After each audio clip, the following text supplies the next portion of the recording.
Hello बच्चों, मेरा नाम है शहजाद आरिफ। मैं आपको पढ़ा रहा हूँ 12th की फ़िज़िक्स, उसका चैप्टर नंबर 1 वैद्युत आवेश तथा क्षेत्र। ठीक है, आज हम इसके बारे में पढ़ेंगे, वैद्युत आवेश तथा क्षेत्र। ठीक है, हम इसके बारे में सब कुछ बताएंगे, इसके न्यूमेरिकल्स भी कराएंगे, एग्जाम्पल न्यूमेरिकल। ठीक है, सब हम आपको देंगे। उसके लिए आपको कहीं भी कोचिंग की कोई ज़रूरत नहीं है। ठीक है, सब कुछ हम यहाँ पे अवेलेबल कराएंगे। ठीक है, पहला चैप्टर है हमारा वैद्युत आवेश तथा क्षेत्र। ठीक है, इसका पहला पॉइंट आता है वैद्युत आवेश। वैद्युत आवेश। लेकिन ये बताने से पहले मैं आपको कुछ बता दूं, आवेश है क्या। फिर भी हमें इसके बारे में पता तो होना चाहिए कि आवेश है क्या। ठीक है, आज से लगभग 2000 साल पहले, ठीक है, एक वैज्ञानिक थे थेल्स, बल्कि इन्हें वैज्ञानिक ना कहकर, ठीक है, दार्शनिक कहना अच्छा होगा। दार्शनिक थे ये। इन्होंने इसके बारे में बताया था आवेश के। इन्होंने बताया था कि जैसे कि कोई अंबर नामक एक धातु है, उसे हम किसी पत्थर, जैसे पत्थर होता है ना उस टाइप की, ठीक है, जब हम उसे रगड़ते हैं, ठीक है, किसी दूसरी वस्तु पर, तो उस पर चार्ज आ जाता है, उस पर कुछ आवेश आ जाते हैं। मतलब वो दूसरी छोटी छोटी चीज़ों को उसके बाद अपनी ओर आकर्षित करने लगते हैं। लेकिन ये इसके बारे में पूरा और क्लियर ना बता पाए थे। ठीक है, इसके बाद वैज्ञानिक आए दूसरे, गिलबर्ट। इन्होंने भी इस पर एक्सपेरिमेंट किया। इन्होंने इसके लिए क्या करा था, कांच की 2 छड़ें ली थी, कांच की छड़, और दूसरी भी कांच की छड़। ठीक है, इसे रेशम से रगड़ा था और इसको रगड़ा था बिल्ली की खाल से। ठीक, उसके बाद ये देखा गया कि जब इसे इसके पास ला रहे थे ऐसे, तो ये इसकी ओर अट्रैक्शन, मतलब आकर्षित हो रही थी। ठीक है, ये वाली छड़ इसकी ओर जा रही थी। लेकिन ये भी इसके बारे में आगे कुछ ना बता पाए। बाद में पता चला कि इन पर एक किस्म से चार्ज आ जाता है, एक आवेश आ जाता है। ठीक है, ब्रांजिन फ्रैंकलिन जो थे उन्होंने बताया था, बेंजामिन फ्रैंकलिन ने, इनके बारे में कि चार्ज दो होते हैं, 2 प्रकार के होते हैं। एक होता है धनावेश, एक होता है ऋणावेश। ठीक है, इन्होंने बताया था सबसे पहले, एक पॉजिटिव होता है और एक नेगेटिव होता है। ठीक है, मतलब जब हम किसी चीज़ को दूसरी वस्तु पर रगड़ते हैं तो उसमें से कुछ आवेश दूसरी वस्तु पर चला जाता है। ऐसे रगड़ने पर, जैसे मैं इस पर रगड़ता हूँ, ठीक है, तो इस पर से कुछ आवेश इसमें चला जाता है, जिसकी वजह से ये दूसरी छोटी छोटी चीज़ों को, जैसे तुमने देखा होगा हम कंघा करते हैं बालों में, सूखे बालों में, और उसके बाद छोटे छोटे कागज़ के टुकड़े कर लो और उसके समीप ऐसे करके लाओ ऐसे। ठीक है, तो वो क्या करने लगता है, अट्रैक्ट करने लगते हैं छोटे छोटे कागज़ों को कंघा। ठीक है, तो ये क्या हुआ, इसका मतलब कंघा को जब हमने बालों पे रगड़ा था तो कंघे पर क्या आ गया है, आवेश आ गया था। तो आवेश है क्या, तो वही हमारा पहला टॉपिक है, वैद्युत आवेश। ठीक है, इसके बारे में हम यहाँ लिख रहे हैं, तो तुम्हें नोट करता रहना है। ठीक है, पॉज करके, जैसे मैं यहाँ लिखूंगा, वैद्युत आवेश, वह कण जिसके ऊपर वैद्युत तथा चुंबक का गुण पाया जाता है, वैद्युत आवेश कहलाता है। ठीक है, वह कण जिस पर क्या पाया जाता है, वैद्युत का और चुंबक का गुण पाया जाता है। क्यों, क्योंकि ये देखा गया कि अट्रैक्शन करने की पावर कब है, कब आकर्षण होगा इनमें, जब एक प्लस होगा और एक माइनस। और प्रतिकर्षण कैसा होगा, जब दोनों के दोनों प्लस होंगे या दोनों के दोनों माइनस होंगे। तो इस पर क्या लग रहा होगा, प्रतिकर्षण बल, और इस पर क्या लग रहा होगा, आकर्षण बल। क्योंकि इनसे पहले जब ये आवेश के बारे में बात चल रही थी, इनसे कई सौ साल पहले चुंबक की खोज हो चुकी थी, और चुंबक में यह पाया गया था, चुंबक का काम होता है आकर्षण करना, आकर्षित करना और प्रतिकर्षित करना। तो उसी के ऊपर, इसके आधार पर यह बनाया गया था कि इनके बीच जो प्लस माइनस होंगे वो क्या होगा, आकर्षण बल लगेगा, और जो प्लस प्लस चार्ज होंगे या माइनस माइनस चार्ज होंगे तो कौन सा बल लगेगा, प्रतिकर्षण बल लगेगा। ठीक है, तो इसीलिए इसका फॉर्मूला, जो परिभाषा है इसकी, वो ये लिखी गई, वैद्युत आवेश, वह कण जिसके ऊपर वैद्युत तथा चुंबक का गुण पाया जाता है, वैद्युत आवेश कहलाता है। इसे हम क्यू से प्रदर्शित करते हैं। इसे Q से प्रदर्शित करते हैं। ठीक है, Q से प्रदर्शित करते हैं। ठीक है, पहला टॉपिक हमारा ये हो गया वैद्युत आवेश। उसके बाद आता है आवेश का क्वांटीकरण। ठीक है, नोट कर लो इसे।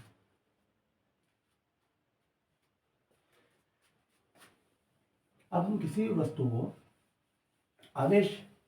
आवेशित कैसे कर सकते हैं? जब हम एक वस्तु को दूसरे पर रगड़ते हैं तो एक वस्तु से आवेश दूसरे पर चले जाता है, तो हम उसे कहते हैं ये वाली वस्तु आवेशित हो गई। ठीक है, हम क्या कहते हैं? ये वस्तु आवेशित हो गई। जैसे मैं ऐसे करके रगड़ रहा हूँ मार्कर पे, समझ लो, तो मैं कहूँ कि ये इस वाले का आवेश इस पर चला गया, तो इसे क्या कहेंगे हम? आवेशित हो गई। ठीक है, तो आवेशित मतलब किसी भी चीज़ को हम किस टाइप से आवेशित कर सकते हैं, ज़रूर थोड़ी का रगड़ के करें। तो इसकी 3 विधियाँ होती हैं। ठीक है, दूसरा टॉपिक है हमारा आवेशन की विधियाँ। आवेशन की विधियाँ। ठीक है, इसके 2 टॉपिक है हमारे पास, आवेशन की विधियाँ। ठीक है, सबसे पहले आता है घर्षण द्वारा आवेशन। इन्हें समझ लो बस इन बातों को, घर्षण द्वारा आवेशन। ठीक है, क्या है? तो घर्षण में यही आगे जो सबसे पहले हम बताएं, जो स्टार्टिंग हुआ आवेश का, वो यहीं से तो हुआ था। देखो ये रगड़ने पर इस पर से चार्ज इस पे आ गया, समझ लो, तो क्या हो गया? घर्षण। घर्षण का मतलब तो समझते होंगे। ठीक है, घर्षण किसे कहते हैं? फ्रिक्शन। फ्रिक्शन मतलब जब 2 बॉडी आपस में एक दूसरे के संपर्क में आती हैं तो उससे बनता है घर्षण, उसे बोलते हैं घर्षण। जैसे टायर और सड़क के बीच घर्षण बल बनता है। ठीक है, ये मतलब है जब 2 बॉडी एक दूसरे के संपर्क में आती हैं, टच में आती हैं, तो वहां पर उत्पन्न होता है घर्षण। तो घर्षण द्वारा आवेशन। हमने क्या करा? ऐसे हम जैसे हाथ रगड़ते हैं ऐसा करके, ठीक है, तो क्या हो रहा है? घर्षण। ठीक है, तो एक से दूसरे में जाना। जैसे कि मान लो कोई 2 ऑब्जेक्ट है, एक ये और एक ये। ठीक है, अब ये आपस में क्या हो रहे हैं? रगड़ रहे हैं, रगड़े जा रहे हैं। इसलिए मैंने अलग अलग टाइप के बनाए हैं क्योंकि हमें आगे भी दिखाना है। ठीक है, अलग अलग रगड़े जा रहे हैं ऐसे। तो इस पे से चार्ज, अगर मैं कहूँ इस पर चार्ज था, इस पर चार्ज था, ठीक है, तो इस पर चला जाएगा। ठीक है, इस पर से चार्ज इस पर चला जाएगा जब तक कि दोनों के आवेश बराबर नहीं हो जाते। इसे बोलते हैं घर्षण द्वारा आवेशन। दूसरा पॉइंट आता है चालन द्वारा आवेशन। चालन द्वारा आवेशन क्या होता है? ये बस अपने दिमाग में बिठा लो तुम बातें। ठीक है, हमें पता होना चाहिए। चालन द्वारा आवेशन, इसमें यह होता है कि जब एक तो आवेश वाला चालक, ठीक है, देखो मैं बताता हूँ, ये क्या है? आवेशित चालक। इस पर प्लस प्लस प्लस प्लस ऐसा आवेश है। ठीक है, इसे प्लस प्लस। और दूसरा आवेश रहित चालक, जिस पर कोई आवेश ना हो, ठीक है, ये इसके संपर्क में रख दिया जाए तो इसमें से आवेश चलकर इसमें आ जाता है, इस पर से आवेश चलकर इसमें आ जाता है जब तक कि दोनों के आवेश बराबर ना हो जाए। मतलब कि देखो ऐसे समझो, अगर इस पर मान लो Q आवेश है, प्रारंभिक आवेश कितना है इस पर? Q। ये बॉडी A है और ये बॉडी B है। ठीक है, जब हमने इसके संपर्क में रख दिया तो इस पर आवेश इस पर जाने लगेगा। कब तक? जब तक कि दोनों का आवेश बराबर ना हो जाए। मतलब इस पर भी कुछ टाइम बाद Q/2 बचेगा और इस पर भी Q/2 बचेगा, तो दोनों का आवेश बराबर होगा। इसे कहते हैं चालन द्वारा आवेशन। इसे हम वैसे भी समझ सकते हैं, जैसे कि हम अपना मोबाइल चार्ज करते हैं तो हमारी बैटरी मोबाइल की क्या होती है? कुछ देर बाद फुल हो जाती है। तो कैसे चार्ज पहुंचा उसमें? आवेशन के द्वारा। जो हमने चार्जर लगाया था एडोप्टर, ठीक है, उससे चार्ज हमारी बैटरी में पहुंचा मोबाइल की, और मोबाइल की बैटरी क्या हो गई? चार्ज हो गई। तो उसे बोलते हैं चालन द्वारा आवेशन। तीसरा आता है प्रेरण द्वारा आवेशन। ये क्या होता है? प्रेरण द्वारा आवेशन, इसे बोलते हैं, ठीक है, इंडक्शन। मतलब प्रेरण का मतलब होता है इंडक्शन, मतलब किसी दूसरे के संगत में रहना। ठीक है, मान लो, देखो इसका भी एग्जाम्पल समझिए। जैसे मान लो हमने एक चालक लिया और इसे विद्युत रोधी स्टैंड पर रख दिया। किस पर रख दिया? विद्युत रोधी स्टैंड पर। और यह आवेश रहित है, इस पर कोई आवेश नहीं है। हम इसके समीप दूसरा कोई चालक लाएं जिस पर कैसा आवेश है? प्लस प्लस मान लो या माइनस माइनस। हमने प्लस मान लो। कोई तार दूसरा लाए हम जिसे हमने पॉजिटिव चार्ज दे रखा था, ठीक है, वो इसके पास लाए, इसे टच नहीं करना, बिना टच करे। तो हम देखेंगे इस पर सामने वाले पर कैसा आवेश आ जाता है? माइनस माइनस का ऑटोमेटिकली। ठीक है, तो इसे बोलते हैं प्रेरण द्वारा आवेशन। हमने क्या करा, प्रेरणा द्वारा बिना इसे छुए इसे क्या कर दिया, हमने आवेशित कर दिया। एनसीईआरटी में पहले ही एग्जाम्पल इसी के ऊपर दिया है भाई। ठीक है, जब मैं तुम्हें एग्जाम्पल कराऊंगा, न्यूमेरिकल्स कराऊंगा सारे, ठीक है, तो उसमें भी देखेंगे हम, उसे बोलेंगे प्रेरण द्वारा आवेशन। उसमें ऐसे कहा उन्होंने, ठीक है, कि कोई गोला है, बिना उसे छुए आपको उसे धन आवेशित या ऋण आवेशित करना है, ऋण आवेशित। तो क्या करोगे, तो तुम क्या लाओगे उसके पास, धन वाली छड़ ले आओ, कोई भी प्लस वाली पॉजिटिव तार लगाओ, पॉजिटिव तार उसके पास को ले आओ, बस टच मत करो। तो बिना छुए तुमने इसे क्या कर दिया, आवेशित कर दिया।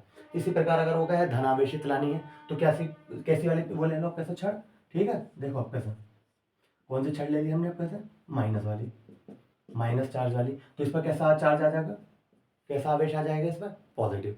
ठीक है, इसे बोलते हैं प्रेरण द्वारा आवेशन। तो अब तक हमने क्या पढ़ लिया, पहला टॉपिक था हमारा वैद्युत आवेश। आवेश क्या है, ठीक है, तो आवेश क्या है, किसी वस्तु का वह गुण जिसका जो कि वैद्युत और चुंबक का गुण रखता है। जो कण अपने अंदर वैद्युत और चुंबक का गुण रखता है वही क्या कहलाता है, वैद्युत आवेश कहलाता है।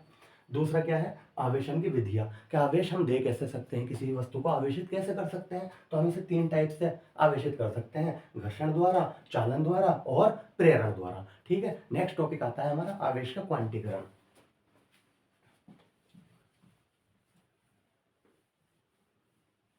इसे पॉज करके आप उतारते रहना टॉपिक वाइज टॉपिक, ठीक है, आपको न तो कहीं कोचिंग की जरूरत पड़ेगी, ठीक है, और ना ही न्यूमेरिकल में किसी भी चीज़ में प्रॉब्लम आएगी। कोई भी परेशानी हो तो कमेंट में लिखो, ठीक है, मैं उसके आंसर दूंगा। तीसरा टॉपिक आता है हमारा आवेश का क्वांटीकरण। बहुत पूछा जाता है, ये इंपॉर्टेंट है। आवेश का क्वांटीकरण 2000 शायद 21 में भी पूछा गया था, ठीक है, 20 में, सॉरी 21 में तो पेपर ही नहीं होता लॉकडाउन की वजह से, ठीक है, उसमें पूछा गया था आवेश के क्वांटीकरण से क्या तात्पर्य है, ठीक है, यूपी बोर्ड में। क्या है आवेश का क्वांटीकरण, तो देखो एक बात बताओ, आवेश का क्वांटीकरण इंग्लिश में इसे कहते हैं क्वांटाइजेशन, ठीक है, क्वांटा। क्वांटा का मतलब क्या होता है, टुकड़े, छोटे छोटे। आवेश जो होता है एक टुकड़ों के रूप में होता है, जैसे एक टुकड़ा ये, एक टुकड़ा ये, एक टुकड़ा ये, ऐसा ऐसे ऐसे छोटे छोटे पैकेटों के रूप में होता है, ठीक है।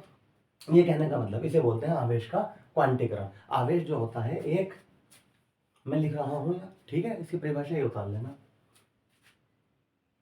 किसी भी वस्तु पर आवेश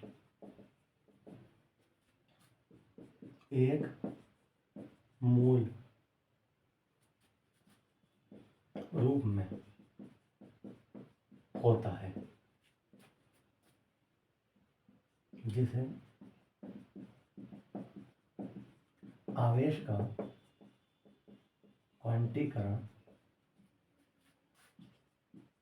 कहते हैं। जैसे कि E, 2E, 3E, 4E and so, ठीक, इस टाइप से होता है आवेश। किसी भी वस्तु पर जो आवेश होता है वो एक मूल रूप में होता है, ठीक है, E, 2E, 3E, 4E मतलब एक पूर्ण गुणज के रूप में होता है। हम ऐसे नहीं कह सकते, अगर मैं कहूँ किसी वस्तु पर आवेश 1.5 इलेक्ट्रॉन है तो समझ लो मैं गलत बोल रहा हूँ। अगर मैं कहूँ किसी वस्तु पर आवेश 7/2 इलेक्ट्रॉन है तो समझ लो मैं क्या कह रहा हूँ, तो गलत बोल रहा हूँ। समझ में आ रही बात, ना तो पॉइंट में होगा ना रेशियो में होगा, ऐसे करके फैक्टर में, ठीक है, हमेशा कैसा होगा, पूर्ण संख्या के रूप में होगा, ठीक है, उसका मल्टीपल क्या हो गया होगा, पूर्ण संख्या, E, 2E, 3E, 4E। अगर मैं कहूँ किसी वस्तु पर 500 इलेक्ट्रॉन है तो बिल्कुल सही बात है। अब मैं कहूँ उस पर कुल आवेश बताऊँ, ठीक है, तो ये कहने का मतलब है, बात समझ में आई भी, आवेश का क्वांटीकरण क्या है, किसी वस्तु पर आवेश क्या है, एक मूल रूप में होता है। मतलब हम इसे आधा, पौन, 1/3 ऐसा नहीं कर सकते। जैसे मैं इसका एक एग्जाम्पल दूँ तुम्हें और उससे अच्छे से समझ में आएगा। मान लो तुम किसी दुकान पर गए, शॉप पर, और उससे बोले कि ये जो चिप्स का पैकेट है, चिप्स के पैकेट में से 5 रुपये वाला चिप्स का पैकेट मान लो, ठीक है, 5 रुपये वाला, तो उससे बोले तो 2 रुपये के इसमें से चिप्स के पैकेट में से मुझे चिप्स दे दो, तो दे देगा दुकानदार, भगा देगा तुम्हें, तुमसे कहेगा लेना तो पूरा पैकेट लो, या फिर क्या, या फिर कुछ नहीं मिलेगा, लेना है तो पूरा पैकेट लो, नहीं तो नहीं मिलेगा, 2 रुपये का, 3 रुपये का इस पैकेट में से, ठीक है। तो तुम क्या करोगे, पूरा का पूरा एक पैकेट लाओगे, क्या लाओगे, पैकेट। तो इसी टाइप से इलेक्ट्रॉन होते हैं। जैसे तुम दुकानदार पे जाओगे, उससे कहोगे ला 10 इलेक्ट्रॉन दे दे, 20 दे दे, तो वो दे देगा, ले भाई। वो कहोगे 50 इलेक्ट्रॉन दे देगा, ठीक है। लेकिन अगर तुम उससे कहोगे कि हमें भाई 7.5 इलेक्ट्रॉन चाहिए, तो भगा देगा वो कहेगा 7.5 इलेक्ट्रॉन नहीं मिलेगा, लोगे तो 7 लो या फिर 8 लो। बात तो समझ में आ रही है, एग्जाम्पल दे रहा हूँ मैं, कभी तुम रियल में उस पर पहुंच जाओ शॉप पर, नला भाई इलेक्ट्रॉन दे दे हमें, ठीक है। बात समझ में आ गई, क्लियर हो गई अब। तो ये मतलब था क्वांटीकरण का, उसे ही बोलते हैं हम आवेश का क्वांटीकरण।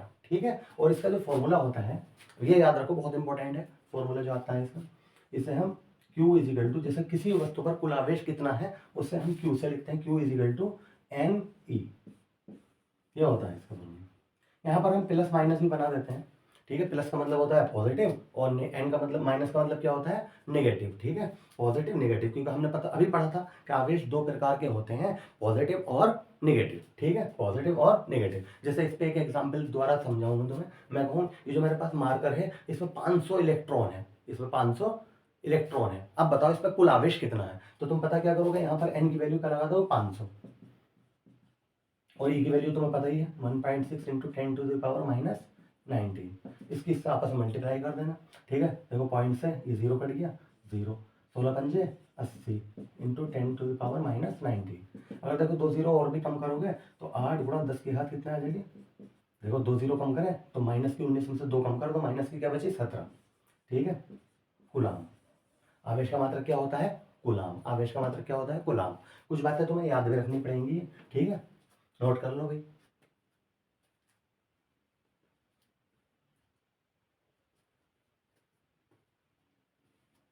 कर लिया,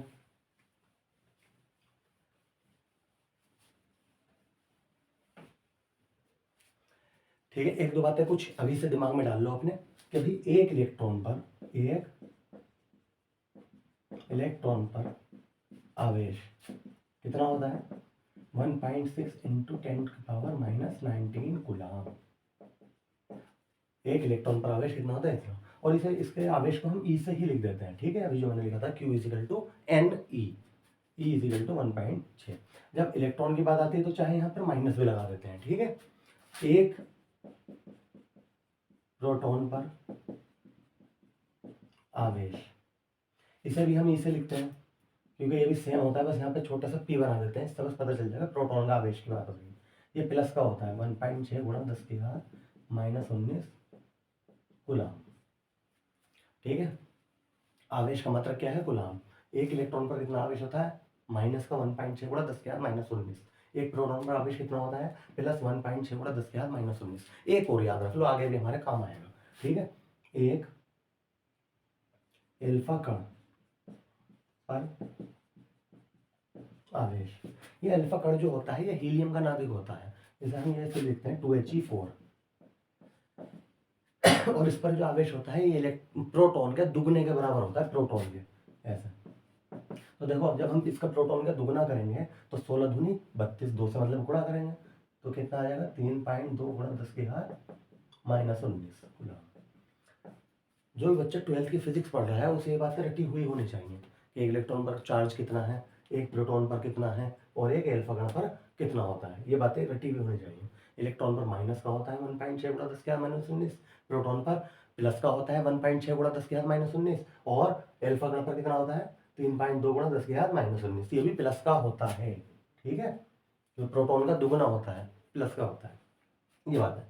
अब जैसा अभी हमने एक सवाल करा था Q इजिकल टू एनी, वो क्या है किसी किसी चालक पर 500 इलेक्ट्रॉन है या 100 इलेक्ट्रॉन, मैं कहूँ इस पर 100 इलेक्ट्रॉन है, अब बताओ इस पर कितना आवेश है। तो तुम क्या करोगे, तुम करोगे Q इजिकल टू एनी, तुम कहोगे 100 इलेक्ट्रॉन है सर, तो तुम n की वैल्यू क्या लगा दोगे 100, e की वैल्यू तुम जानते ही हो, ये रटी हुई है तुम, कभी कभी न्यूमेरिकल में देता नहीं है वैल्यू, तो तुम्हें याद होनी चाहिए इसलिए लगाना दीजिए को अब हमने। अब देखो 1.6 ऐसे लिख लो, इस दो जीरो की वजह से दो घाते क्या कर दो कम कर दो, कितना आ गया, तो तुम कहोगे सर इस पर ना तुम्हारे मार्कर पे इतना आवेश है इस टाइम 1.6 गुणा 10 की घात माइनस 17 कूलाम का आवेश है। क्लियर हो गई बात। अगर मैं पूछूं कैसा है, इसकी प्रकृति कैसी है, तो क्या बताओगे, तो इसकी प्रकृति बताओगे ऋणात्मक, क्योंकि मैंने क्या कहा था इस पे 100 इलेक्ट्रॉन है, तो इसकी प्रकृति कैसी होगी ऋणात्मक। अगर मैं यही इसका उल्टा करके कहूँ, मैं कहूँ इसके ऊपर ना 100 प्रोटॉन है, अब बताओ कितना आवेश होगा, तब भी आंसर तो तुम्हारा ये आएगा। लेकिन अब मैं प्रकृति पूछूंगा तो क्या कर दोगे, बस तुम फिर प्लस कर दोगे, तुम कहोगे Q इजिकल टू प्लस 1.6 गुणा 10 की घात माइनस 17 कूलाम आवेश होगी, ठीक है, इस वस्तु में। क्लियर है, पाउस करके नोट कर लिया करना, ठीक है, बीच बीच में, तो ऐसे ही बढ़ते चले आएंगे हम आगे, ठीक है। नेक्स्ट टॉपिक आता है हमारा कूलाम का नियम। अभी हमने क्या क्या चीजें पढ़ी है बता दो फिर एक बार, क्या क्या पढ़ लिया, वैद्युत आवेश, ठीक है, आवेशन की विधियाँ, आवेश का क्वांटीकरण, ठीक है, ये चीज़ें हम पढ़ चुके हैं। उसके बाद आता है कूलाम का नियम, चौथा पॉइंट है हमारा कूलाम का नियम। ये जो वैज्ञानिक कलाम थे उन्हीं के नाम के ऊपर आवेश का मात्रक पड़ा। इन्होंने बहुत रिसर्च किए, बहुत ज़्यादा निष्कर्ष निकालने, कुछ रिसर्च करने के बाद बहुत सारे, तब जाके कुछ निष्कर्ष निकाला कि भाई जब दो आवेश होते हैं, अब हम कह रहे हैं एक प्लस का है एक माइनस का है, ठीक है, तो इनके ऊपर कौन सा फोर्स लग रहा है, तो बोले एक अट्रैक्शन भी लग रहा होगा, अभी बता रहा था मैं तुम्हें, प्लस माइनस है तो क्या लग रहा होगा, आकर्षण बल, और प्लस प्लस या माइनस माइनस है तो क्या लग रहा होगा, ठीक है, प्रतिकर्षण बल, ठीक है। तो इन्होंने अपना एक फॉर्मूला दिया था, एक डेफिनेशन दी पहले, वो मैं लिख रहा हूँ, ठीक है, रटी हुई होनी चाहिए, मोस्ट इंपॉर्टेंट है। जो टॉपिक ऐसा हुआ करेंगे ना मोस्ट इंपॉर्टेंट वो मैं पॉइंट पे लिख दिया करूँगा, ठीक है। तो इंपॉर्टेंट है, कूलाम का नियम क्या है, दो स्थिर बिंदु आवेशों के बीच लगने वाला आकर्षण अथवा प्रतिकर्षण बल उन आवेशों के गुणनफल के अनुक्रमानुपाती और उनके बीच की दूरी के वर्ग के व्युत्क्रमानुपाती होता है। अभी याद करा दूंगा मैं तुम्हें, अभी याद हो जाएगा, बेफिक्र रहना, ये मत सोचना कि यार इतना बड़ा याद करना है, अभी याद होगा। देखो कैसे, क्या बताया गुलाम ने, उन्होंने दो आवेश ले लिए, एक ये ले लिया और एक ये ले लिया, इसका नाम रख दिया Q1, इसका कह दिया Q2। अभी हमें ये नहीं मानना है कि ये प्लस प्लस है या माइनस माइनस। अगर तुम मुझसे पूछोगे सर ये दोनों प्लस है या दोनों माइनस है या एक प्लस एक माइनस है, मैं कहूँगा अभी कुछ भी मान लो। अगर तुम प्लस प्लस मानोगे तो तुम कौन सा बल बताओगे, इनके बीच कौन सा लगेगा, प्रतिकर्षण। अगर एक प्लस और एक माइनस मान लोगे तो कौन सा बताओगे, आकर्षण। तो उन्होंने इसीलिए दोनों का जिक्र करा है इसमें, ठीक है, अपने फॉर्मूले में, डेफिनेशन में, कूलाम में, ठीक है। तो तुम ये मत सोचो, अभी सिर्फ ये देखो दो आवेश रखे हैं, ठीक है, एक और इनके बीच की जो डिस्टेंस है वो कितनी है, आर है, आर डिस्टेंस, इनके बीच की दूरी जो है वो आर है, ठीक है। तो एक ये इसके ऊपर फोर्स लगा रही होगा और ये इसके ऊपर एक फोर्स लग रही होगी, ठीक है, एक दूसरे के ऊपर, ये इसके ऊपर लगा रहा होगा ये इसके ऊपर। अब ये कौन सी फोर्स है, और जाहिर सी बात है दोनों क्या होंगी, एक दूसरे के बराबर होंगी। तो उन्होंने बताया था दो स्थिर बिंदु आवेशों के बीच लगने वाला आकर्षण अथवा प्रतिकर्षण का बल, ये यहाँ से याद रखो, दो आवेश है, स्थिर बिंदु याद कैसे रखोगे, सुनो, दो स्थिर बिंदु आवेशों के बीच लगने वाला, तो एकदम से अपना माइंड ना उस पर ले जाना, बैटरी पे, बैटरा ना होता जिसमें हम चिमटी लगाते हैं, बैटरा बैटरी, ठीक है, वैसे तो वर्ड बैटरी है, ठीक है, बैटरा कहते हैं हमारे इंडिया में तो इसलिए कह रहे हैं, ठीक है, कि बैटरा, तो उसमें जो चिमटी लगाते हैं जिसमें, तो वो स्थिर तो है या वो चल रहा है, बताओ आवेश, तो उनकी बात करी इन्होंने। तो दो स्थिर बिंदु, क्लियर होगी बात, आवेशों के बीच लगने वाला आकर्षण अथवा प्रतिकर्षण। अगर तुम एक प्लस एक माइनस कह रहे हो, अगर बैटरी के ऊपर सोचोगे तो एक प्लस एक माइनस होता है, तो तुम कहोगे सर हर हाल में क्या होगा, आकर्षण होगा। अगर मैं कह रहा हूँ उन्होंने कहा था कि जरूर थोड़ी कि दोनों ही आकर्षण हो, वो तो मैं बैटरी के इससे लेके गया हूँ तुम्हें कि स्थिर स्थिर बिंदु, ठीक है। तो दो स्थिर बिंदु आवेशों के बीच लगने वाला आकर्षण अथवा प्रतिकर्षण का बल उन आवेशों के गुणनफल के, इन दोनों आवेशों का क्या कर दो, गुणनफल कर दो, अनुक्रमानुपाती, ठीक है, और इनके बीच की दूरी के वर्ग के व्युत्क्रमानुपाती होता है, ठीक है, ये बताया था इन्होंने। याद हो गया, बताओ, याद करो फिर। दो स्थिर बिंदु आवेशों के बीच लगने वाला आकर्षण अथवा प्रतिकर्षण का बल उनके गुणनफल के अनुक्रमानुपाती और उनके बीच की दूरी के वर्ग के व्युत्क्रमानुपाती होता है।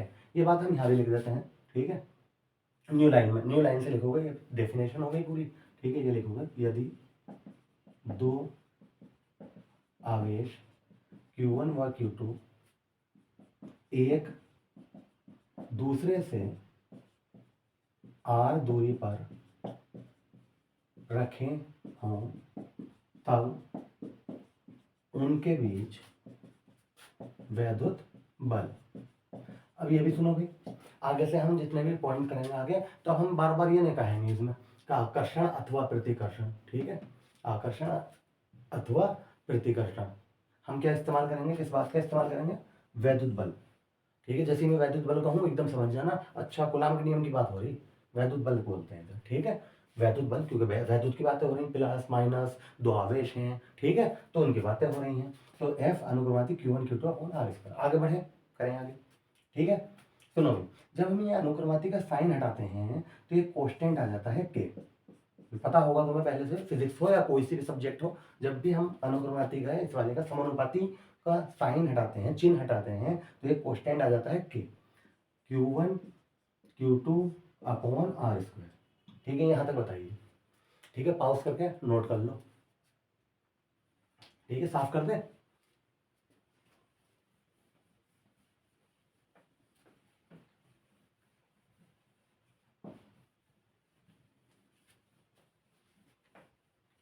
ठीक है, यहाँ तक पढ़ लिया हमने।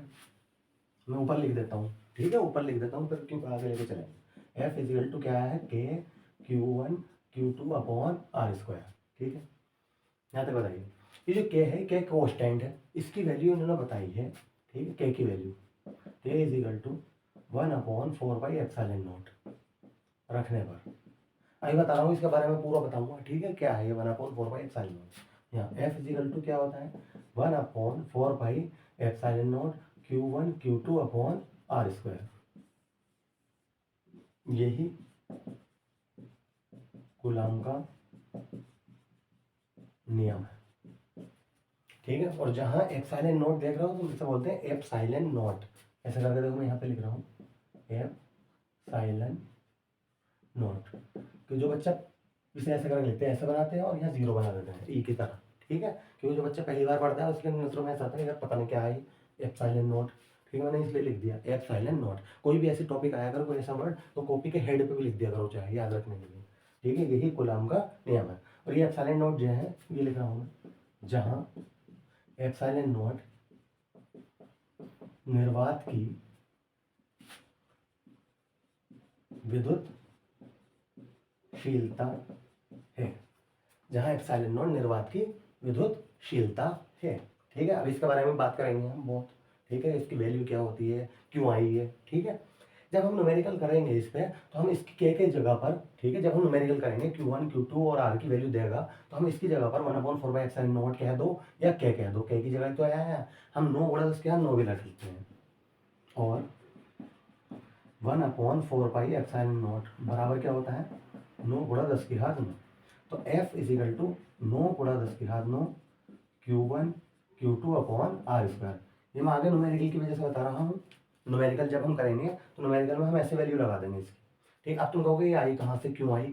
ठीक है, तो ऐसा हुआ जब कूलम्ब्स ने ये फॉर्मूला दे दिया अपना, ये वाला ये दिया था, तो ये जो कोस्टेंट होता है इसकी जगह पे उन्होंने मन रख के देखा होगा। मान लो Q1 की वैल्यू जो भी दी हो, मान लो 5 कूलम, इसकी वैल्यू दी हो 6 कूलम, 8 कूलम, जो भी दी हो। ठीक है, आर की वैल्यू उनके बीच की दे दी होगी, डिस्टेंस जो भी है वो, तो उनका एक्यूरेट वैल्यू नहीं आई होगी। ये तो मतलब होता है इसका कोस्टेंट का। मान लो उनकी वैल्यू आई होगी 5 न्यूटन। ठीक है, और आना चाहिए था एक्यूरेट वैल्यू जो निकल चुकी थी पहले ऑलरेडी, तो आई थी 45 गुणा 10 की घात 9 न्यूटन। तो गलत ना आ गई थी ये।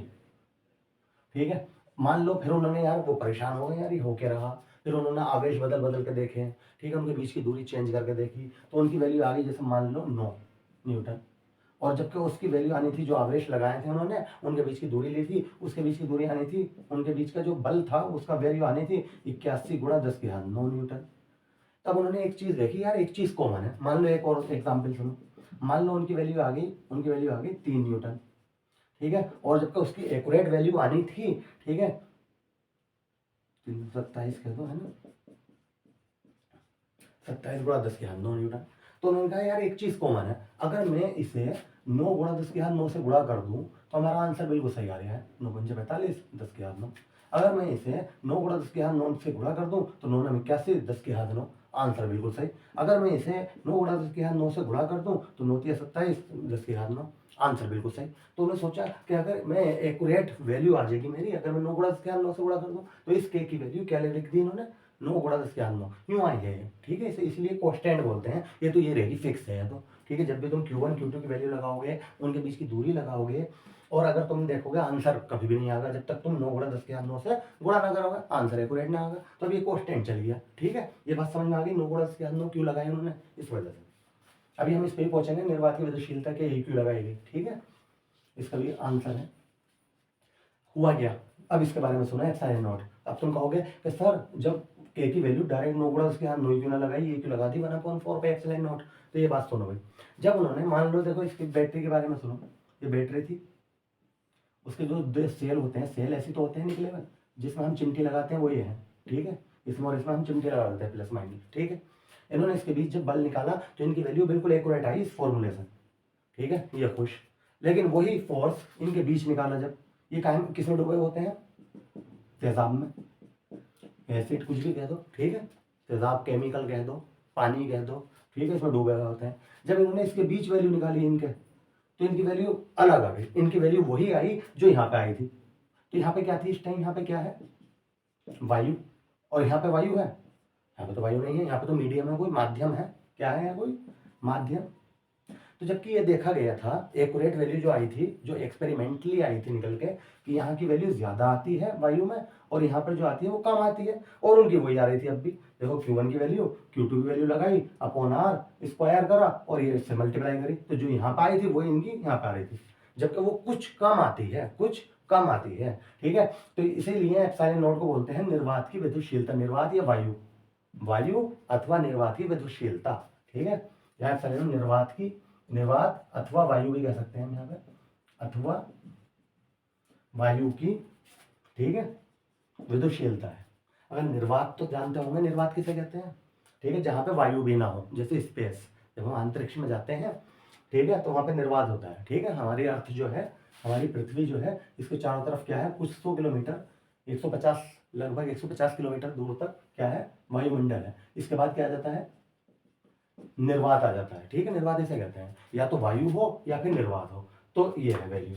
लेकिन जैसी वायु या निर्वात नहीं होती, जैसे मैं यहाँ पे कह रहा हूँ ये केमिकल है, ये केमिकल है, ठीक है, तो यहाँ पर इसकी वैल्यू बदल जाती है, ठीक है। उसे बोलते हैं हम परावैद्युतांक। तो फिर कूलाम का नियम जैसे दिख रहा है ना तुम्हें, यहीं पे एक छोटा सा एक के बना दिया जाता है, ये आ जाता है कोस्टेंट।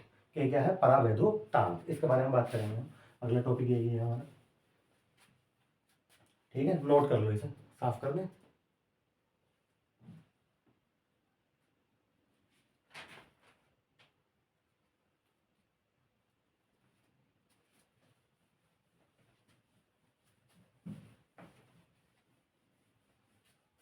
अगला टॉपिक क्या है हमारा, फिफ्थ, परावैद्युतांक। क्या है परावैद्युतांक, सुनो, इसे हम कैसे लिखते हैं, अभी लिखा था हमने,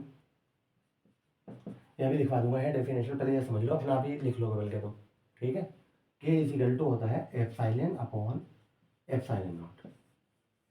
ये जो एप्सिलॉन है इसे बोलते हैं हम किसी माध्यम के, जैसा अभी मैंने तुम्हें बताया था तेजाब है, बैटरी के अंदर क्या भरा हुआ है, तेजाब, केमिकल, पानी, तो उसकी विद्युतशीलता।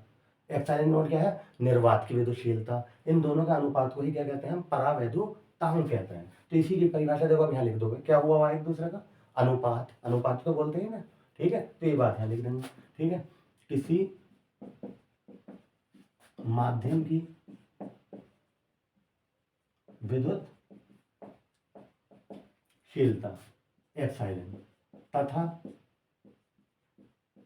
निर्वात की विद्युतशीलता एप्सिलॉन नॉट के अनुपात को परावैद्युतांक कहते हैं। इसे के या एप्सिलॉन आर से प्रदर्शित करते हैं। इसे कैसे भी लिखते हैं और इसे एप्सिलॉन आर से भी लिखते हैं, मतलब या epsilon R is equal to epsilon upon epsilon naught, ऐसे याद रख लो, ठीक है। ये निरपेक्ष की विद्युतशीलता बोलते हैं इसे, एप्सिलॉन आर को, जैसे लिखा ना हमने परावैद्युतांक अथवा निरपेक्ष की विद्युतशीलता, ठीक है। K is equal to epsilon upon epsilon naught. इसकी कोई विमा नहीं होती है, क्या है ये, विमाहीन। क्यों नहीं होती विमा, क्यों, देखो ऊपर भी एप्सिलॉन और नीचे भी एप्सिलॉन, ठीक है, एप्सिलॉन एप्सिलॉन नॉट है ना, दोनों बातें आ रही हैं। तो जो इसकी विमा वो इसकी विमा, विमा से विमा कट जाएंगी, मतलब मात्रक से मात्रक कट जाएंगे, तो ना इसकी कोई मात्रक होता है ना ही इसकी कोई विमा होती है, विमाहीन। ठीक है, और मात्रकहीन भी कह सकते हो, ना इसकी कोई विमा होती है ना इसका कोई मात्रक। कभी कभी पूछ लेता है क्वेश्चन, ठीक है, परावैद्युतांक का मात्रक होता है, तो तुम्हें क्या करना है, ठीक है, इसका कोई मात्रक नहीं होता। के इक्वल टू क्या होता है, एप्सिलॉन अपॉन एप्सिलॉन नॉट। ठीक है, इसका होता है अभी एप्सिलॉन नॉट है, मैं अभी बता रहा हूँ। ठीक है, एप्सिलॉन नॉट नोट कर लीजिए।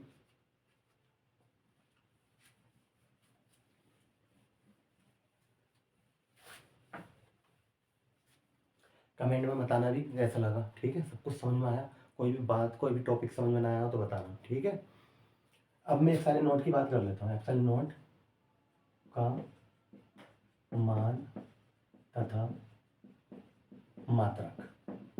ठीक है, एप्सिलॉन नॉट निर्वात की विद्युतशीलता। एप्सिलॉन नॉट क्या है, निर्वात की विद्युतशीलता, इसका मान क्या है और इसका मात्रक क्या है। ठीक है, तो इसकी जो वैल्यू होती है एप्सिलॉन नॉट की होती है 8.85 गुणा 10⁻12।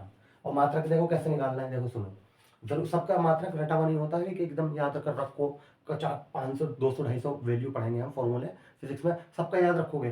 ठीक, कुछ चीज़ें ऐसी होती है जो एकदम निकाल लेते हैं। देखो मैं इससे निकालता हूँ, 1/f=1/4 Q1 Q2 upon are square, ये तो है। तो जिस चीज़ का हमें मात्रा की विमा चाहिए होती है वो एक तरफ, जिस चीज़ की वैल्यू चाहिए बताओ, ये तो करते हैं हम बचपन से, और जिस चीज़ की वैल्यू चाहिए वो एक तरफ और बाकी चीज़ें दूसरी तरफ। तो एप्सिलॉन नॉट को इधर ले जाओ, 1/4 Q1 Q2 अपॉन एफ इधर चला गया, एफ आर स्क्वायर। ठीक है, मात्रक बताओ, देखो 1/4 तो कॉन्स्टेंट हो गया, क्लियर। तो इसका भी कुलाम और इसका भी कुलाम, तो क्या आ गया, कुलाम स्क्वायर। ठीक है, प्रति एफ का क्या होता है, न्यूटन, और आर का क्या है, मीटर। दूरी तो है आर क्या है, दूरी है, और दूरी का क्या होता है, मीटर, लेकिन मीटर का स्क्वायर है यहाँ पर, तो स्क्वायर है आर का, तो मीटर का स्क्वायर। तो इसका मान होगी, ये तुम्हें रटा हुआ होना चाहिए, याद होना चाहिए। ठीक है, आ चुका है इसमें 2020 में। तो इसका मात्रक, शायद मात्रक पूछा था। ठीक है, एप्सिलॉन नॉट का ये मान, एप्सिलॉन नॉट इसका मान क्या होता है, 8.85 गुणा 10⁻12 कूलाम प्रति न्यूटन मीटर स्क्वायर। क्लियर है, ये याद होना चाहिए। ठीक है, नोट कर लीजिए। अगला टॉपिक पे आते हैं हम, वैद्युत क्षेत्र। क्या पढ़ेंगे अब हम, 5वां पॉइंट हो, छठा होगा शायद, वैद्युत क्षेत्र। वो देख लेना कौन सा टॉपिक पॉइंट है। ठीक है, मैं तो कराया जा रहा हूँ तुम्हें लगातार। वैद्युत क्षेत्र, इलेक्ट्रिक फील्ड बोलते हैं, इलेक्ट्रिक फील्ड। देखो चैप्टर का नाम ही है था वैद्युत आवेश, तो हमने इसके बारे में पढ़ लिया बहुत विस्तार से। वैद्युत आवेश क्या है, क्यू से लिखते हैं, क्यू इक्वल टू एन होता है, जिसे हम आवेश का क्वांटीकरण कहते हैं। ठीक है, अब आ जाओ क्षेत्र पर, वैद्युत क्षेत्र क्या है भाई। वैसे तो नॉर्मली हम किसी को बताएं वैद्युत क्षेत्र क्या है, ये बता दो, लाइट का जैसे बोर्ड नहीं होता घरों में लगा हुआ, ठीक है, हमारे यहाँ लगा है बोर्ड, ये लाइट का बोर्ड है, ऐसे करके इसमें 3 पिन भी होते हैं ना, ऐसे करके 2 पिन भी होते हैं, स्विच भी होते हैं। ठीक है, तो इतना एरिया क्या है ये वैद्युत क्षेत्र, ये बता दो। लेकिन हम हाथ थोड़ी ना लिखी जाएगी, फिजिक्स में परिभाषा नहीं कहोगे कि हमारे घर में जो लाइट का बोर्ड है वो वैद्युत क्षेत्र है, समझ रहे हो। तो कैसे लिखेंगे हम इसे, तो इसमें एक वर्ड आता है टेस्टर, बात समझो, अपने आप याद हो जाएगी बल्कि पूरी परिभाषा। ठीक है, टेस्टर का नाम सुना होगा तुमने, टेस्टर जो लाइट वालों के पास भी होता है, घरों में भी होता है, इस टाइप से होता है ना। हम लाइट को चेक करते हैं, लाइट के बोर्ड को, अगर मैं देखूँ यार इसमें लाइट आ रही है नहीं ऐसा, तो इसमें एक बल्ब लगा हुआ होता है ना छोटा सा, तो वो जल जाएगा अगर सही है तो। हम कहेंगे हाँ बोर्ड तो सही है हमारा, लाइट आ रही है। ठीक है, तो उसे क्या कहते हैं हम, टेस्टर। टेस्टर पे जो आवेश होता है, ये बात सुन लो आप से, टेस्टर पे जो चार्ज होता है, आवेश होता है, वो कैसा होता है, धनात्मक होता है, पॉजिटिव होता है। ठीक है, धनात्मक, इसलिए इसे बोलते हैं, पूरा जो बोला जाता है पॉजिटिव टेस्ट चार्ज, ये होता है। और इसे हम क्यू नोट से लिखते हैं इसके आवेश को। ठीक है, किसके, टेस्टर के आवेश को किससे लिखा जाता है, क्यू नोट से लिख दिया गया है। ठीक है, ऐसा होता है पॉजिटिव टेस्ट चार्ज। और वैसे बहुत छोटा होता है, ये भी सुन लो, स्मॉल पॉजिटिव टेस्ट चार्ज, मतलब स्मॉल मतलब इतना छोटा होता है, मान लो तुम्हारे घर का बिजली का बिल 1 महीने का 1000 रुपये का आया, अब तुमने ये बहुत बार रख दिया ऐसा कर, ठीक है, महीने में 10-15 बार भी, तो तुम्हारा बिल बिजली का तब भी 1000 के आएगा। ये वैद्युत क्षेत्र पे कोई प्रभाव नहीं डालता, क्योंकि वैद्युत क्षेत्र के यूनिट बढ़ा देगा तुम्हारे, ठीक है, कभी तुमने इतनी देर तक रखे रहे हैं, ऐसे कर चेक कर रहे थे तुम, ठीक है, और तुम्हारी यूनिट बढ़ गया, इसलिए बिजली का बिल बढ़ के आ गया। इतना छोटा होता है, इसलिए हम कैसे कहते हैं इसे, स्मॉल पॉजिटिव। स्मॉल मतलब छोटा, धनात्मक, टेस्ट मतलब परीक्षण आवेश, हिंदी में क्या कहते हैं इसे, परीक्षण आवेश, टेस्टर को परीक्षण आवेश में लिख रहा हूँ हिंदी में भी, ठीक है, कभी कभी लिख देता हूँ मैं इंग्लिश में, ठीक है। परीक्षण आवेश, देखो परीक्षण ही तो कर रहे हैं भाई, लाइट आ रही है या नहीं आ रही, लाइट आ रही है या नहीं आ रही, ये तो परीक्षण कर रहे हैं। तो ये परीक्षण आवेश, और इसे किससे लिखते हैं परीक्षण आवेश को हम, क्यू नॉट से, ठीक है। अब एक बात बताओ मुझे, देखो मान लो इस पर ये प्लस का है, ये माइनस का है, ये प्लस का है, ये माइनस का है, ठीक है। आवेश अभी हम पढ़ा था, कभी हमने पढ़ा था कि एक प्लस होता है एक माइनस, ठीक है। मान लो ये प्लस है, ये माइनस है। अब मैंने टेस्टर ला के रख दिया यहाँ पर, तो अब वो जलेगा। अब तुम कहोगे बिल्कुल ना जलेगा सर, क्यों नहीं जलेगा, क्योंकि ये भी पॉजिटिव और ये भी पॉजिटिव। तो अब मैं यहाँ पे ला के रखूँगा, ठीक है, ये यहाँ पे ला के रखूँगा, तो अब क्या होगा, अब जल जाएगा। तुम कहोगे सर ये माइनस है, अब तो जलेगा, कि माइनस माइनस और प्लस जल गया, ठीक है। तो अब मैं बोलूँगा तुमसे यार दो आवेश हो गए यहाँ, तो एक तो हो गया माइनस और एक हो गया प्लस, चाहे हमने यहाँ भी रखा था ना आवेश, तब भी दो हो गए, प्लस प्लस, भले से वो ना जला हो, आवेश तो दो हो गए, ठीक है। तो अब मैं तुमसे बोलूँगा क्या होगा इसका, तो तुम्हें पता क्या करना चाहिए कि सर जब दो आवेश होते हैं तो उनके बीच एक बल लगता है। अब वो अलग बात है, अगर मैं यहाँ पूछूँ तो तुम कहोगे यहाँ पे आकर्षण लगता है, क्योंकि माइनस में रख रहा हूँ मैं, समझ तो रहे हो। देखो ये प्लस और ये क्या है माइनस, प्लस माइनस, ये वैसे ही होता है अर्थिंग का, ठीक है। इसके बारे में बताएंगे, हम बातें करेंगे बाद में, ठीक है। अर्थ किसे कहते हैं, अर्थिंग कैसे कराते हैं, ठीक है।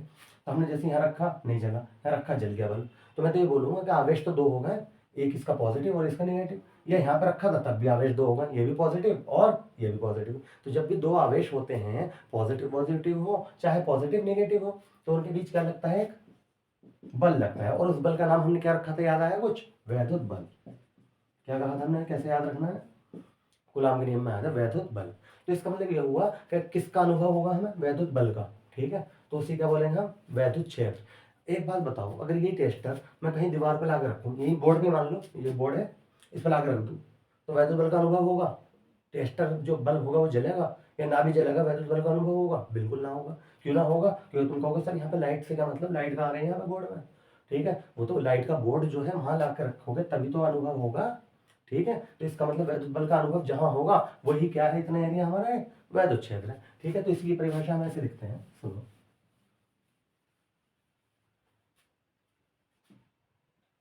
किसी वैद्युत क्षेत्र में परीक्षण आवेश को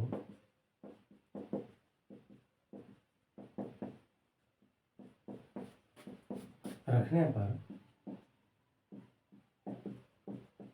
वैद्युत बल का अनुभव होता है। तो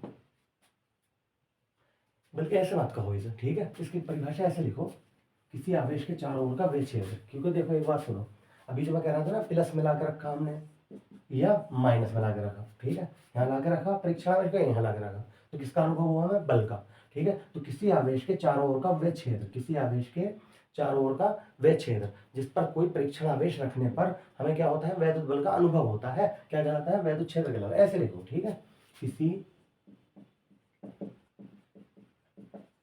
आवेश के चारों ओर का वे क्षेत्र जिसमें परीक्षण आवेश Q नॉट को रखने पर वैद्युत बल का अनुभव होता है, क्या कहलाता है, वैद्युत क्षेत्र कहलाता है, वैद्युत क्षेत्र कहलाता है, ठीक है। ऐसे लिखो, बताओ बात समझ में आ गई, क्या कहा हमने, किसी आवेश के चारों ओर का वह क्षेत्र, सोचो याद हो जाएगा, यहीं पर याद हो जाएगा, वैद्युत क्षेत्र। वैद्युत क्षेत्र क्या है, तो एकदम सोचो टेस्टर, क्या हमारे घर में टेस्टर था, हमने लाइट के बोर्ड में लगा रखा, तो वो क्या था पहले से आवेश, आवेश में हमने दूसरा आवेश ला के रख दिया, तो किसका अनुभव होगा, वैद्युत बल का। एकदम कूलाम के नियम पर पहुंच जाओ, क्या यार कूलाम के नियम ने तो ये बताया था, कूलाम में क्या बताया था, कूलाम ने कि जब दो आवेश होंगे तो उनके बीच क्या लगेगा, वैद्युत बल लगेगा। ठीक है, तो जैसे हमने ला कर रखा, प्लस के बीच ला कर रखा चाहे या माइनस के बीच ला कर रखा, टेस्टर मेरे हाथ में है ऐसे, तो किसका अनुभव हुआ, वैद्युत बल का। जब वैद्युत बल का अनुभव हुआ तो वही क्या कहलाएगा हमारा, वैद्युत क्षेत्र। ना होगा तो हम कह देंगे यहाँ भी ठीक है बोर्ड खराब है, इसके अंदर वैद्युत बल का अनुभव नहीं हो रहा, लाइट नहीं आ रही इसमें। ठीक है, तो वैद्युत क्षेत्र कहलाएगा। क्लियर, नोट कर लो। अगला टॉपिक आता है हमारा वैद्युत बल रेखाएं।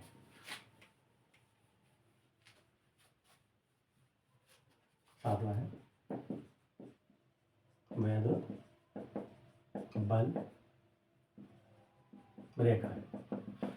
हम इस वाले चैप्टर को 3 भागों में कराएंगे। ठीक है, ये हमारा पहला भाग होगा आज, फिर एक कल वीडियो डालेंगे, एक परसों डालेंगे। ठीक है, 3 भागों में, हमारे 3 पार्ट में पूरा चैप्टर हम क्लियर कर देंगे। उसके बाद एक अलग से वीडियो बनाएंगे जिसमें हम क्या कराएंगे, ठीक है, न्यूमेरिकल एग्जाम्पल भी कराएंगे, न्यूमेरिकल भी कराएंगे। ठीक है, बेफिक्र रहो, सब कुछ होने वाला है। ठीक है, बिना कोचिंग जाए तुम्हारी सारी तैयारी यहीं पे होगी घर बैठे। ठीक है, वैद्युत बल रेखा क्या है सुनिए आप। ये लिखने से पहले पहले बात समझ लीजिए, फिर मैं इसकी डेफिनेशन लिख दूंगा। ठीक, याद रखना है वो सारी बातें। देखो, अगर हम प्लस का आवेश ले लें, कैसा आवेश है, प्लस का आवेश 2 तरह के होते हैं, एक प्लस और एक माइनस। छोटा बना देता हूँ मैं, ठीक है, ये प्लस का आवेश है। और एक अगर हम माइनस का आवेश ले लें, ठीक है, तो इसकी जो बल रेखाएं होती हैं जो मानी गई हैं, कहाँ की ओर होती हैं, बाहर की ओर, ऐसा याद रखना है।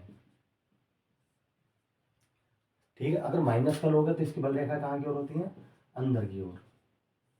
कहीं भी खींच लेना, कितनी भी इनफाइनिटी, ठीक है, इनफाइनाइट होती है बल रेखा है, सही है। कभी तुम सोचो मैंने अभी इतनी बनाई है, 3 और 3 6, 2 4 5 या 5 ही बना दी, जितने तुम्हारा दिल करे, इनफाइनाइट होती है। ठीक है, अगर तुम कहो मैं तो और खींचूंगा सर, और खींचूंगा, सही है। तुम कहो हम तो यहाँ भी खींचेंगे, खींच लो।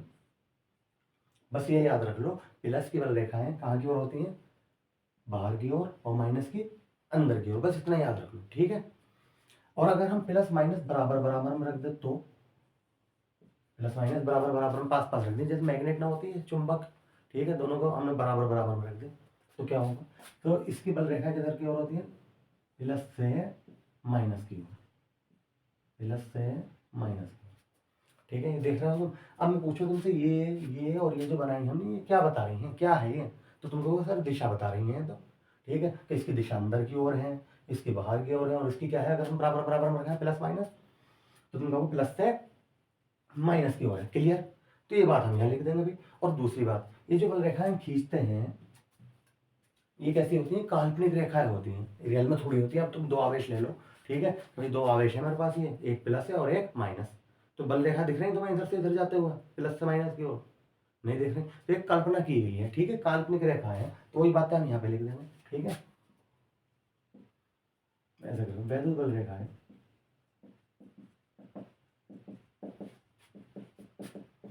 वे काल्पनिक रेखाएं होती हैं जो कि वैद्युत क्षेत्र की दिशा को क्या करती हैं, प्रदर्शित करती हैं। ठीक है, बताओ याद हो गई है ना, यहीं पे याद हो जानी चाहिए भाई। क्या, तो प्लस की बाहर की ओर, माइनस की अंदर की ओर, प्लस माइनस बराबर बराबर रखते हैं, तो क्या है, प्लस से माइनस की ओर। तो क्या बता रही हैं, हमें दिशाएं बता रही हैं। कैसी रेखाएं हैं, काल्पनिक रेखाएं हैं। तो हमने क्या कह दिया, वैद्युत बल रेखाएं वे काल्पनिक रेखाएं होती हैं जो कि वैद्युत क्षेत्र की दिशा को क्या करती हैं, प्रदर्शित करती हैं। यहाँ तक बताइए, क्लियर, क्लियर। ठीक है, साफ कर दें, नोट कर लो।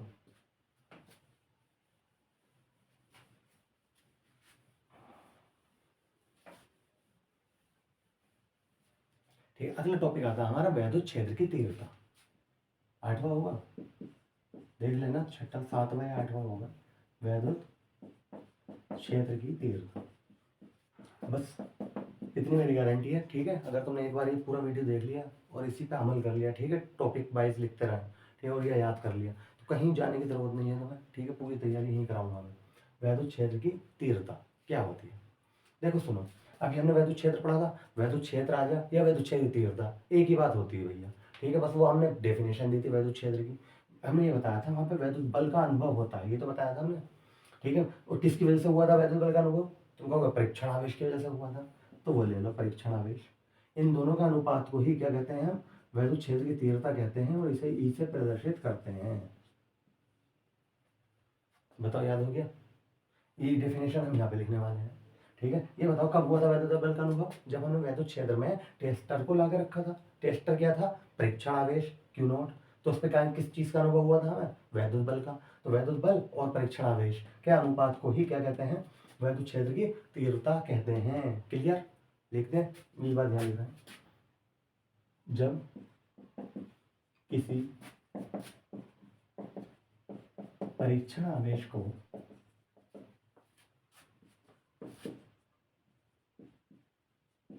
वैद्युत क्षेत्र में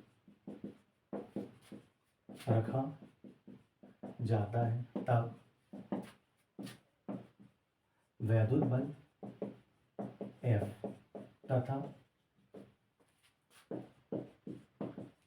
परीक्षण आवेश Q नॉट के अनुपात को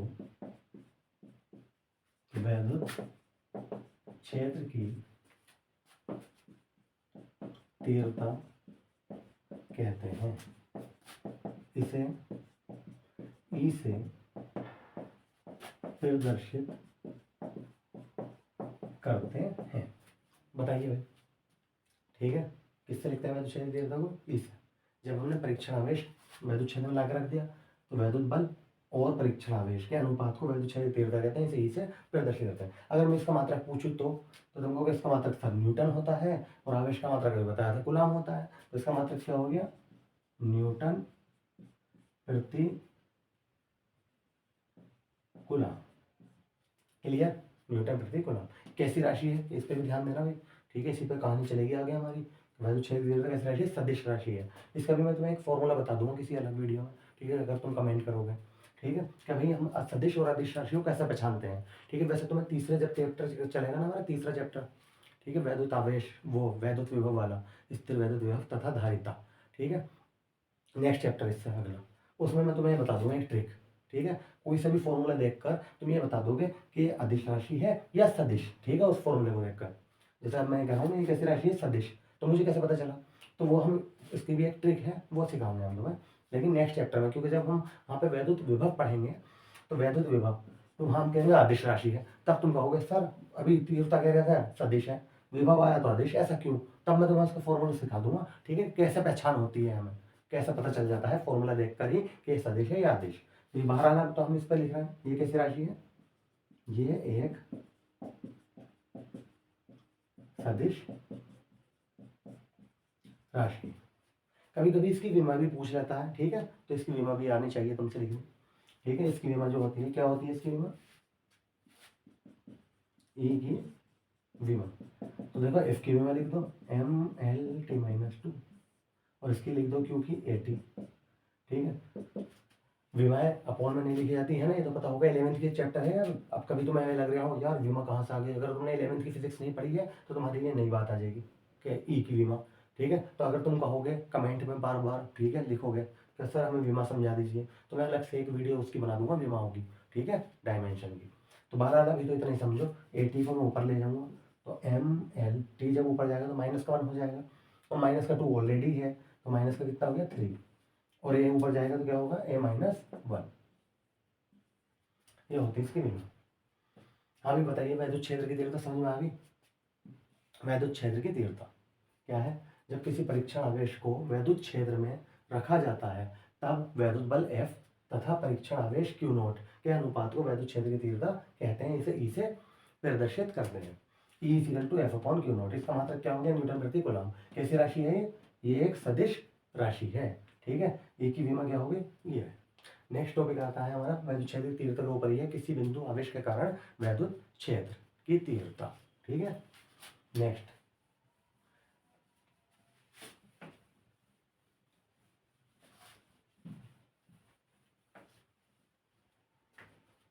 क्या है? किसी बिंदु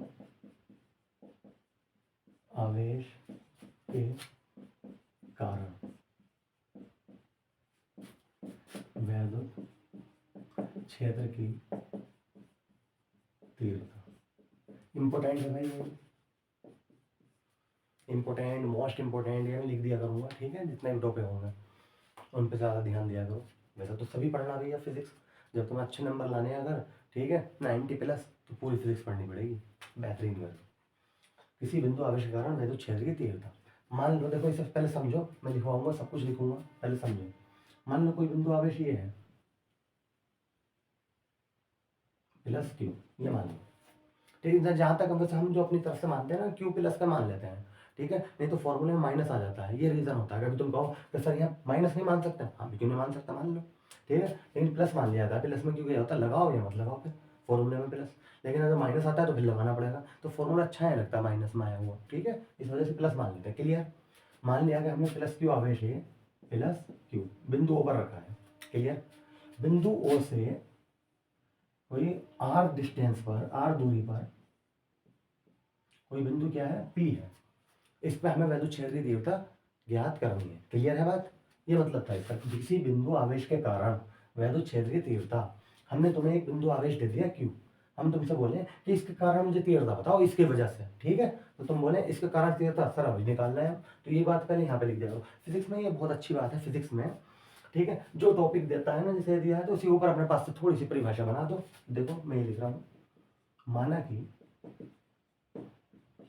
एक बिंदु आवेश प्लस क्यू